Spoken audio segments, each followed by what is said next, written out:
Poulquipon, c'est une maison d'édition qu'on a créée à Clermont-Ferrand en avril 2014. Donc maison d'édition locale, mais à dimension nationale, puisque les albums qu'on édite se retrouvent dans toutes les librairies partout en France. L'album Mission Catiche, ça va être un album très particulier pour la Poulquipon. Un album particulier puisqu'il accompagne une exposition du Muséum Henri Lecoq. C'est un projet global autour d'une histoire et autour de la loutre. L'histoire, c'est l'histoire d'une loutre qui a perdu sa catiche. La catiche, c'est la maison de la loutre. Et comme elle a perdu sa catiche, il faut qu'elle retrouve une nouvelle habitation. Et à partir de ce point-là, on va aller se balader en forêt, rencontrer différents animaux, découvrir l'habitat des animaux, jusqu'à ce que la loutre trouve une nouvelle habitation. Donc c'est un projet qui est né à l'origine à l'initiative du muséum. L'idée c'était d'avoir un projet global autour de l'enfance.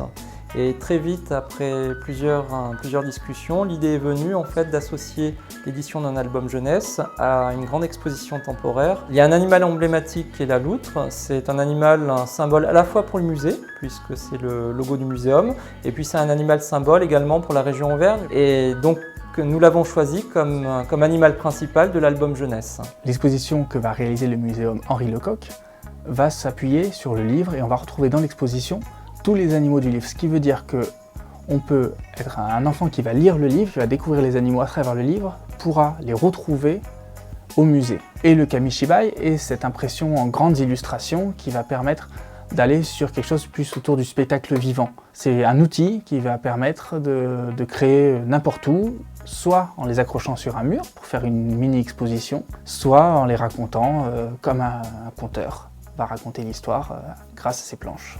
Un certain nombre d'ateliers sont prévus dans les médiathèques, mais également au musée, autour donc de l'ouvrage qui va être édité, mais également de l'exposition temporaire. Sur cet album, on a travaillé avec Fabienne Cinquin, qui est une illustratrice fantastique, qui habite à Clermont-Ferrand, et qui a apporté vraiment à ces illustrations une part de rêve. On est sur un album qui parle des animaux, qui parle de la forêt réelle, et grâce aux illustrations, elle nous emporte dans un univers qui est assez onirique, tout en restant fidèle à ce que sont ces animaux.